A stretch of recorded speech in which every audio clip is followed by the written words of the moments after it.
Sai Baba kalba vakarams. Stefan von Stepski Doliva.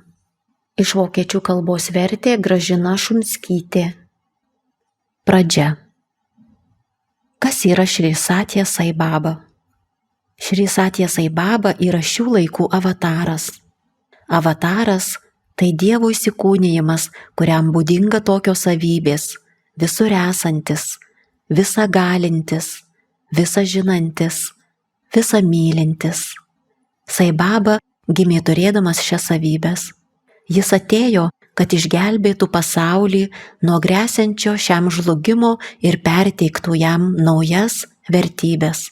Jis turi reinkarnuotis 3 kart per 3 šimtmečius.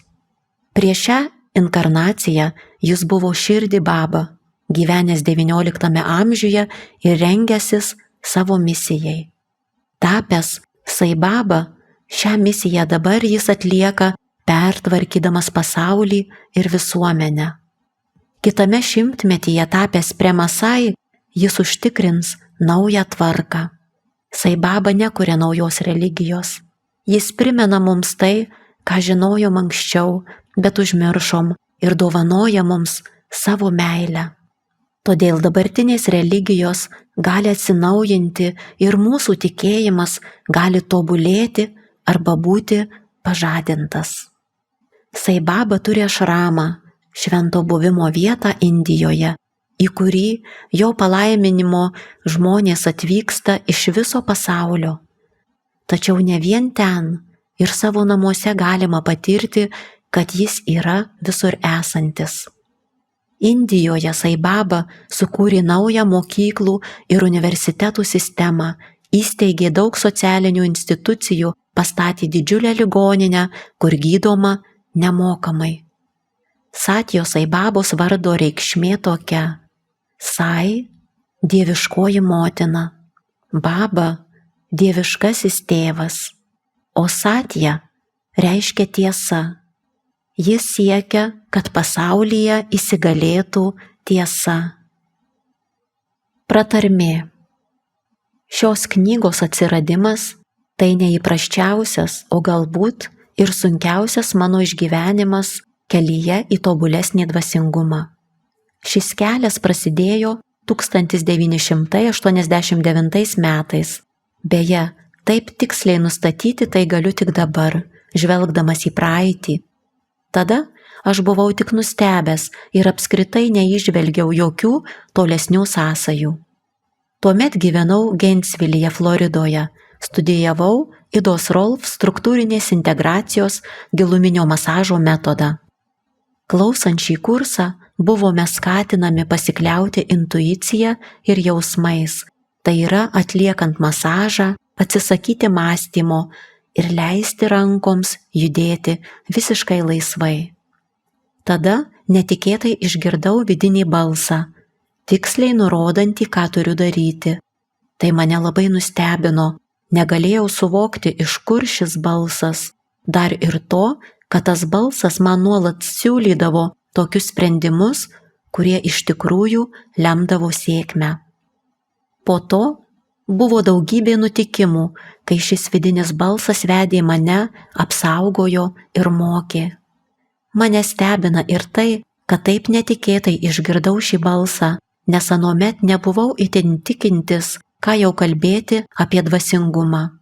Veikiau jau gyvenau siaurame, ribotame intelektualo gydytojo, bioenergetiko ir psichoanalitiko pasaulyje, vos sudurdamas galą su galu. Tada vienas pacientas padovanojo man knygą Gitos Malaš Angelo atsakymą. Tai mane pamalonino, tačiau vis nebuvo laiko tą knygą perskaityti.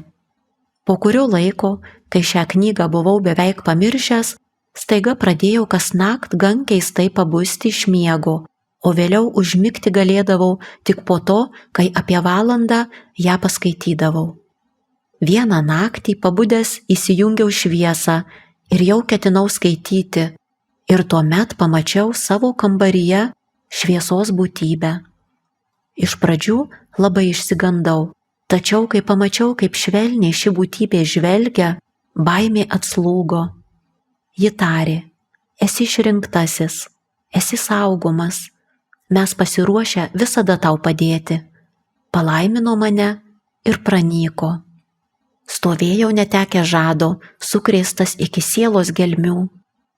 Po to užmigau, o rytą pabudęs nusprendžiau, kad visą tai tik sapnavau. Tačiau kaip nustebau, kai moteris gyvenusi gretimame kambaryje paklausė manęs: sakyk, kas ten pas tave vakar naktį buvo, iš tavo kambario girdėjau sklindant balsą. Netrukus patyriau stiprių išgyvenimų, kurie priartino mane prie Kristaus.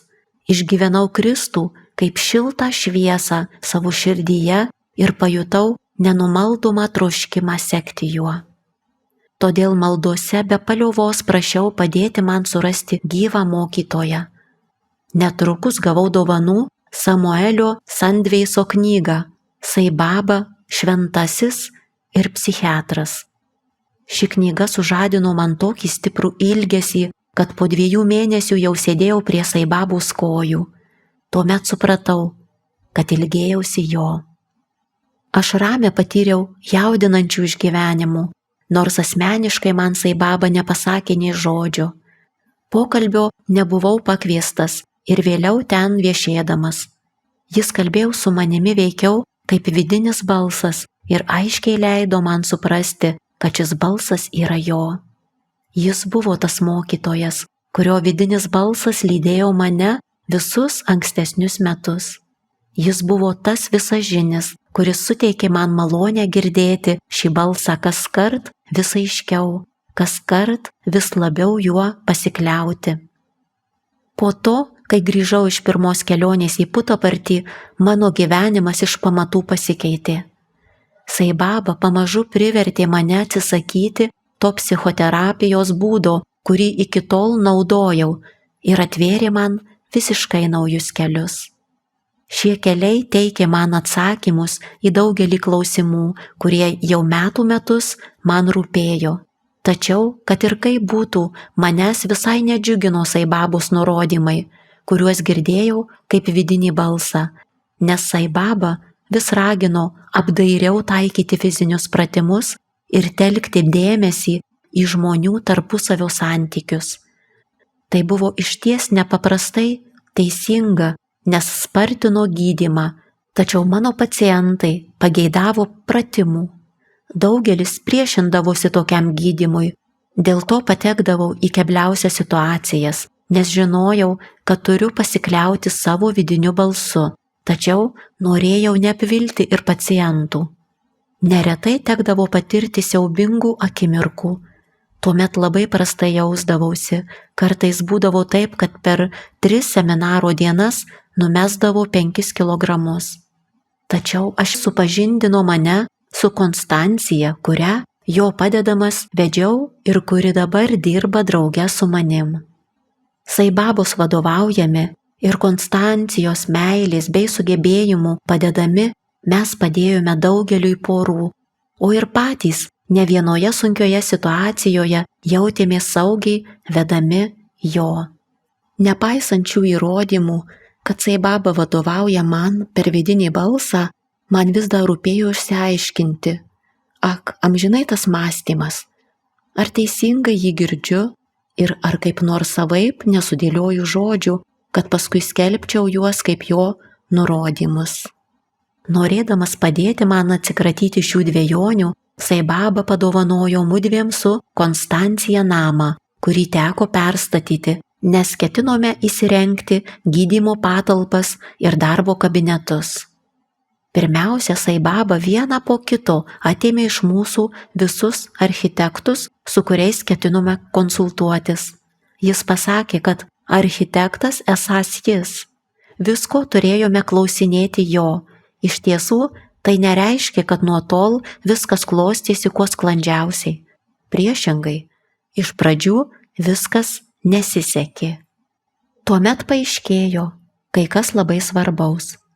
Nors balsą girdėjau aš, tačiau Konstancijos tikėjimas buvo stipresnis. Kaskart, kai atrodydavo, jog ir vėl kas nors nepavyko, klausdavau savęs, ar tik nebūsiu išgirdęs ką neteisingai. O Konstancija priešingai vadovavosi tikėjimu ir visada paaiškėdavo, kad ji buvo teisi, nes problemos kaskart išsispręsdavo pačiu netikėčiausiu būdu ir paaiškėdavo, kad Saibabo sprendimas buvo teisingas. Šitaip aš kasdien vis tvirčiau įtikėdavau, kad girdžiu jį teisingai. 1992 metais pirmąją dieną Saibaba pasakė, kad nori man diktuoti kiekvienos dienos skaitinius ir kad iš jų ilgainiui turinti atsirasti knyga. Ir iš karto pradėjau diktuoti. Jis padiktuodavo atitinkamą datą ir tai dienai skirtą tekstą. Ir nors datas jis nurodydavo ne paeiliui, o kai pakliuvo spalio 18, birželio 5, liepos 17 ir taip toliau. Vis dėlto nė karto nepaminėjo tos pačios datos 2 kartus, išskyrus kovo 3. Šiai dienai jis tyčia skyrė 2 tekstus. Tačiau, kad ir kaip būtų, aš vis baiminausi dėl 2 dalykų. Pirma, kad datos vis dėlto gali susipainioti, o antra, kad aš galbūt nustosiu girdėjęs jo balsą anksčiau, nei jis baigs diktuoti visas 366 dienas. Norėdamas išsklaidyti šiuos nuogastavimus, Saibaba pasišaukė mane prie savęs. Vos tik atvykau į Putapartį, po to į Vaitfildą, tekstai tiesiog pilte pasipylė, aš vos spėdavau juos rašyti. Per 14 dienų prirašiau 310 puslapių. O Konstancija tuo metu panūdo galutinai išsklaidyti visas mano abejones ir įteikė Saibabai laišką, kuriame prašė, kad jis paimtų šį laišką tik tuo atveju, jei tai tikrai jis kalbėjo kaip mano vidinis balsas. Saibaba laišką paėmė ir atminčiai padovanojo mums rožę, kuri nuo to laiko puošia mūsų altorių. 1992 metais gegužę ir birželį vėl nuvykome pas Saibabą. Ten aš užrašiau paskutinius knygos puslapius, o per Daršaną Saibaba ją palaimino. Vos tik užrašiau paskutinę eilutę, Saibaba pasikvietė mūsų grupę pokalbiui. Tai buvo pirmas kartas, kai Saibaba asmeniškai su manim kalbėjosi. Kokia dovana! Nors Saibaba mano abejones dėl to, kad jis išties man kalba kaip vidinis balsas ir buvo išsklaidęs, aš vis dėlto išsigandau, kai padiktavęs įvadą šiai knygai nurodė pasirašyti šį Saibabos vardu. Man atrodė, kad tai būtų įžūlu jo atžvilgiu, tad priešinausi taip pasirašyti. Tačiau jis nenusileido, pareiškė, kad nuo pat pradžių turi būti aišku, kad šios knygos autorius yra jis, o ne aš. Išspausdinus knygą rašomąją mašinėlę, Saibaba liepė atsivežti ją į Putapartį ir ten taisyti. Nešiodavausi ją vaikščiodamas aplink šventyklą ir per vidinį balsą aptardavau su juo kiekvieną pataisą. Tada ir vėliau, skaitydamas korektūrą, atkreipiau dėmesį į tai, kad kai kurie sakiniai buvo ne visiškai taisyklingi gramatiškai ir gal nelabai sklandus. Kai paklausiau Saibabos, ar turėčiau juos pataisyti, jis pasakė, ne, nieko nekeisk, nes susimąsto tas, kas klumpa. Todėl kai kuriuos sakinius ar pastraipas, norint teisingai suprasti, reikia skaityti kelis kart. Kai visos pataisos buvo padarytos, mes vėl buvome pakviesti pokalbiu. Aš asmeniškai paklausiau Saibabos, ar knyga tvarkoje ir jei taip, ar jis palaimins ją. Jis pažvelgė į mane su tokia meile, kad aš nieko daugiau nė netroškau ir tarė, I bless it, aš ją laiminu. 1994 metais vasarį nuvežiau Saibabai pirmą įrištą šios knygos egzempliorių. Paėmęs knygą ir palaiminęs, jis ilgai man šypsojosi. 1994 metais vasario 22 dieną mūsų grupė buvo pakviesta pokalbio. Jo metu Saibaba ant knygos pasirašė ir pasakė man, kad galiu ją išleisti. Visi mes be galo džiaugiamės. Stefan von Stepski Doliva. Įvadas. Paprastai aš kalbu telugų kalba. Aš įsikūnijau šiame Indijos regione, nes čia yra puikios sąlygos man ateiti. Telugų yra darni, švelni kalba, idealiai tinkanti mano mokymui reikšti. Mano žinia yra paprasta ir aiški. Aš skelbiu ją jums su visa ta meile, kurią jums jaučiu. Tačiau dažniausiai mano mokymai verčiami pirmiausiai į anglų, tik po to į vokiečių kalbą. Dėl to jie iš dalies, o kartais ir visiškai praranda mano meilės spindesį. Be šios meilės mano žinia kaip gėlė be vandens. Iš pradžių ji praranda žavesį, vėliau kvapą, kol pagaliau tampa ir visiškai nepatraukli. Kaip rožė išsiskiria iš kitų gėlių kvapnumu ir grožiu, kuriuos praradusi būtų sunkiai atpažįstama, taip nublanksta ir mano mokymas, verčiamas paeiliui iš kelių kalbų. Jis netenka nuoširdumo ir šilumos. Kad mano mokymas pasiektų jūsų kraštą, persmelktas tos meilės, kurios jums taip reikia, aš pasirinkau diktavimo per vidinį balsą būdą. Norėjau duoti jums tokią knygą, kurioje kasdien vis atrastumėt tai, kas padėtų jums tobulėjimo kelyje. Tad kasdien skaitykite šią knygą ir džiaukitės ją. Ji gali jums tapti ir atsakymų, pranašysčių knyga. Pirmiausia, nurimk ir atsisėsk. Aiškiai suformuluok klausimą ir tik tada atsivers knygą. Puslapyje, kurį pirmiausia atsiversi, ir slypi atsakymas tau. Sukūriau šią knygą tam, kad visus metus tave lydėtų mano meilė. Tai mano mokymas tau, kad galėtum patirti meilę ir pasitenkinimą, nes tavo laimė yra mano gyvenimas. Satya Sai Baba.